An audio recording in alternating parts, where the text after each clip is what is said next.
పాలన చూపించేయాలా, అంతే కదా, పాలన ఎలా ఉంటుంది చూడాలి. అది చెయ్యకపోతే గనక తర్వాత మళ్ళీ లోకేష్ పాలన చూద్దురు గాని అనే పాయింట్ కి అర్థం ఉండదు. కాబట్టి ఈయన ఆ ప్రయత్నం చేస్తున్నారేమో లేదా తీసుకోబోతున్నారేమో. ఎందుకంటే ముఖ్యమంత్రి వెళ్లాల్సిన చోటకి లోకేష్ ని పంపించడం అన్నది అది. దాన్ని ఈయన యాక్సెప్ట్ చేయలేకపోయారా పవన్ కళ్యాణ్ అన్న సందేహం వచ్చింది. ఎందుకంటే సీఎంతో సమానంగా తను డిప్యూటీ సీఎం అని సంతృప్తి పడుతున్నాడు. చంద్రబాబు రాజకీయ స్థాయి బట్టి తను కూడా తనకంత స్థాయి ఇచ్చాడు అన్నటువంటి ఫీలింగ్ కనబడుతుంది. తర్వాత స్థానం పర్లేదులే అన్నటువంటి.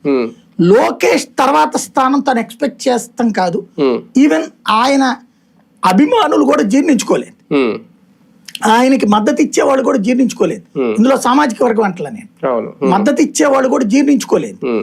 చంద్రబాబు తర్వాత పవన్ కళ్యాణ్ తను ఒప్పుకున్నాడు కాబట్టి వీళ్ళు ఒప్పుకున్నారు. ముందైతే వీళ్ళు బాబు కంటే గొప్పోడు అనుకుంటారు, కానీ పవన్ కళ్యాణ్ తనకి తాను తక్కువ చేసి చూపించుకున్నారు కాబట్టి దాన్ని యాక్సెప్ట్ చేశారు.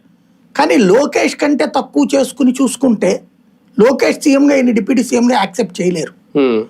ఈయన ఏమన్నా అంతకైతే కనుక రాష్ట్ర రాజకీయాల్లో వాళ్ళ అన్నయ్యని కూర్చోబెట్టేసి వాళ్ళ అన్నయ్యని డిప్యూటీ సీఎం చేసి ఈయన వెళ్ళి కేంద్ర ప్రభుత్వం ఏమన్నా చేరితే ఓకే, గానీ సీఎంగా లోకేష్ ఉన్నప్పుడు డిప్యూటీ సీఎంగా ఈయన ఉంటే గనక నెక్స్ట్ ఎలక్షన్స్ కూడా ప్రమాదమే.